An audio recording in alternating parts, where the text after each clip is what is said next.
Salve discipuli. This is help for your Latin studies in Henle First Year Latin, exercise number 269. In this exercise, we'll translate some sentences from English to Latin and use some of the new concepts that we've been learning, including relative pronoun clauses and some of the idiomatic expressions. For the sentence that I'll be translating, for this exercise, I just wanted to point out there is a footnote that tells you where to use a Latin idiomatic expression, and that's in number 2.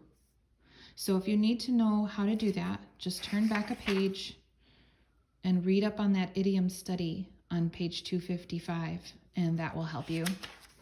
But we'll be doing sentence number 1, and it does not ask us to use the Latin idiomatic expression here.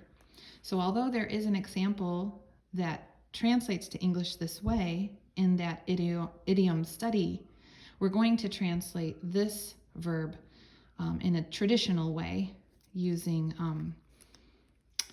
using a definite subject and action. Okay, so let's take a look at number 1, which reads, "They arrived at a river which was wide and deep." Okay, so let's just go ahead and parse this in English first. First, we have a subject, they, verb, arrived, preposition, at, and object of the preposition, river. Which is a relative pronoun. Was is our linking verb. And then we have adjectives to describe the which refers to the river. So adjectives, and a conjunction, and. Okay, so with all that in mind, let's consider how this might be translated to Latin. First of all, when there's a subject pronoun, that will get typically lumped in with the verb.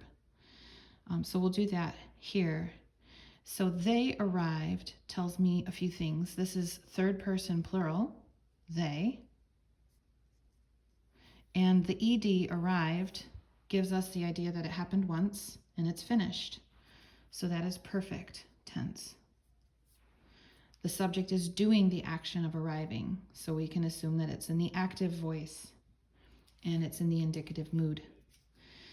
Okay, at, our word for at, the preposition is going to be ad. And we don't use any translation for articles. So then our word river will need to be accusative, and it's singular, and it's neuter. All right, which again refers to river, and a relative pronoun gets its gender and number from the antecedent, river, so it's going to be neuter, singular, and it gets its case from its own clause. In this clause, it's acting as the subject.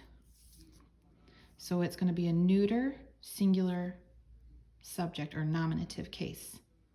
So when we look in the rule book, page 38, rule 139, at our relative pronoun options, we want singular, neuter, nominative, which is quod. So I'll go ahead and just write that there and make all these notes up here. This is going to be nominative, singular, neuter. Okay, was, it was, right, is the verb. It's a being verb, and it's in the past tense.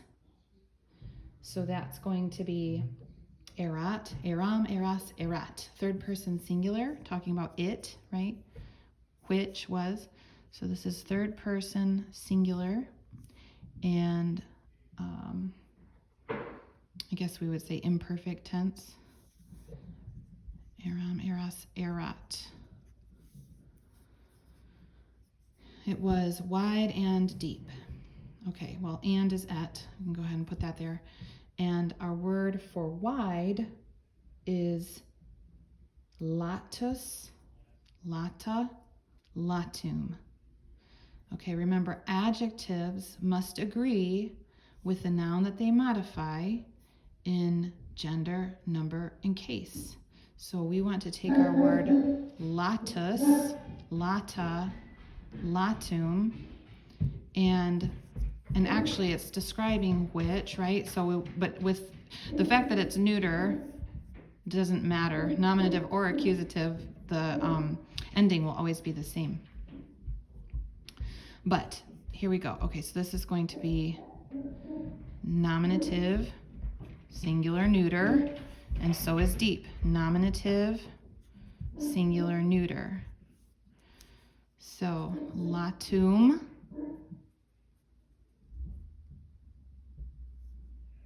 and altum. All right. Let's talk about this verb then. Perfect tense. I'm going to go ahead and flip in the grammar book to verbs and look for active voice, indicative mood, perfect tense. And let's double check from our vocabulary list too. Perwenio, perwenere, perweni, perwentum, arrive. That is a fourth conjugation verb, and it's in the perfect tense, so we're going to start with that third principal part, perweni. Okay, and perweni. Fourth principal part, active voice, indicative mood, perfect tense. Fourth principal part is here, and it's a third person plural. They arrived. So we would take the stem, perwane, and then end with errant. And we will put that at the end. So let me just write it here. Perwenerunt. I believe there's macrons on the E's. Okay. So we've got our verb done at the end. So let's go with at the river. Ad flumen is accusative, singular, neuter. Ad flumen, which was wide and deep. So we would have quod, and then we would give our adjectives and end with that verb. Latum,